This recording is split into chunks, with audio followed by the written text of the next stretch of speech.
बलिया जिला के town hall में अखिल भारतीय महाब्राह्मण समाज ट्रस्ट का सम्मेलन भव्य तरीके से संपन्न हुआ। बलिया जिले के टाउन हॉल में अखिल भारतीय महाब्राह्मण समाज ट्रस्ट का सम्मेलन भव्य तरीके से संपन्न हुआ। इसमें महाब्राह्मण समाज के लोगों में उत्साह देखा।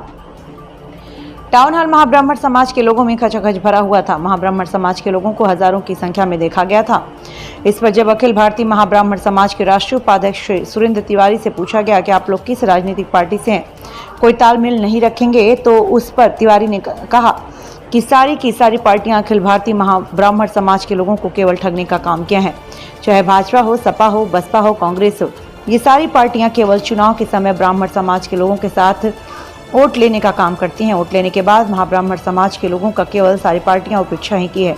आप लोग देख लीजिए। इस पर जब अखिल भारतीय महाब्राह्मण समाज के लिए राष्ट्रीय अध्यक्ष श्री टुनटुन पांडे से पूछा गया कि आप में महाब्राह्मण समाज का हित कैसे होगा, तो उनका कहना था कि अब महाब्राह्मण समाज जग चुका है, इसमें कोई दो राय नहीं है। जब तक महाब्राह्मण समाज के लोग सोए थे तब तक सोए थे, लेकिन अब ब्राह्मण समाज जग चुका है, अब इनको कोई ठगने का काम नहीं कर सकता। श्री भगवान पांडे, जिला संवाददाता, टीवी इंडिया 18। के बारे में उन्होंने रखा हुआ है कि लोग यहाँ अपनी अपनी बात रखें और विचार करें।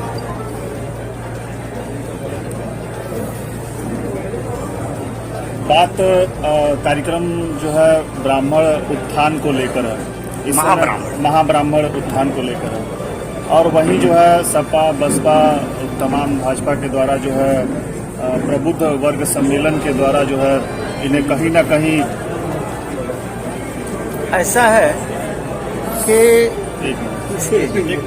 सर बोले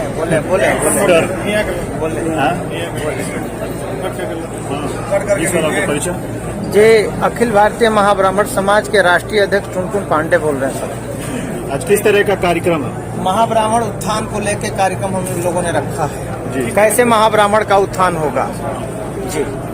एक लंबे समय से जो है ब्राह्मण उत्थान की बात कर रहे हैं, महाब्राह्मण उत्थान की बात कर रहे हैं। आजादी के लगभग 70 साल से अधिक हो गए। सपा हो, बसपा हो, भाजपा हो, 2022 में विधानसभा चुनाव भी होना है और प्रबुद्ध वर्ग के नाम पर जो है ब्राह्मणों के उत्थान और उनके तमाम चीजों को लेकर जो है बातें की जा रही है। इस पर आप क्या कहेंगे?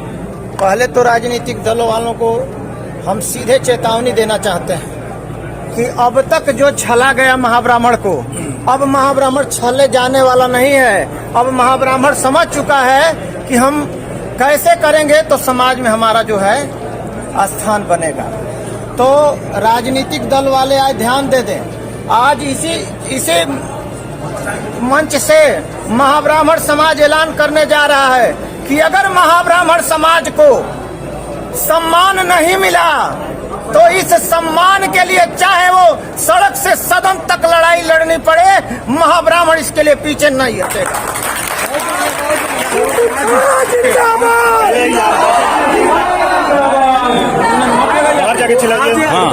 क्या अब तक ब्राह्मणों को सम्मान नहीं मिला है और सपा हो, बसपा हो, चाहे कोई भी राजनीतिक पार्टियां हो, तो कौन सी पार्टी ऐसी जो ब्राह्मणों को सम्मान दी है? महोदय, मैं ये बताना चाहता हूँ आपसे कि ब्राह्मण शब्द न कहा जाए, इसलिए कि हम लोग महाब्राह्मण वाले हैं, हम लोग ब्राह्मण वाले नहीं हैं। और रही बात कि सपा बसपा भाजपा कांग्रेस सब लोग अंधे थे, ये नहीं दिखाई देता था कि महाब्राह्मण भी भारत में निवास करता है। हम लोग 7% पूरे भारत में हैं। जिसका चाहेंगे सत्ता उखाड़ के फेंक देंगे। हम लोगों ने भी तय किया है कि अगर 2022 में महाब्राह्मण का सम्मान नहीं मिला तो हम लोग भी रुकेंगे नहीं, चाहे इसके लिए लखनऊ धरना देना पड़े या हुकार लग जाए। 2022 में कौन ऐसी पार्टी है कि ब्राह्मणों का महाब्राह्मण का सम्मान नहीं करती है, तो क्या आप नोटा पे वोट बटन दबाएंगे, महाब्राह्मण सम्मान दबाएगा? ये हमारे जितने पदाधिकारी हैं महाब्राह्मण समाज के ये तय करेंगे। उपाध्यक्ष है सुरेंद्र तिवारी और जो है राष्ट्रीय सचिव सुरेश तिवारी या पप्पू पांडे महासचिव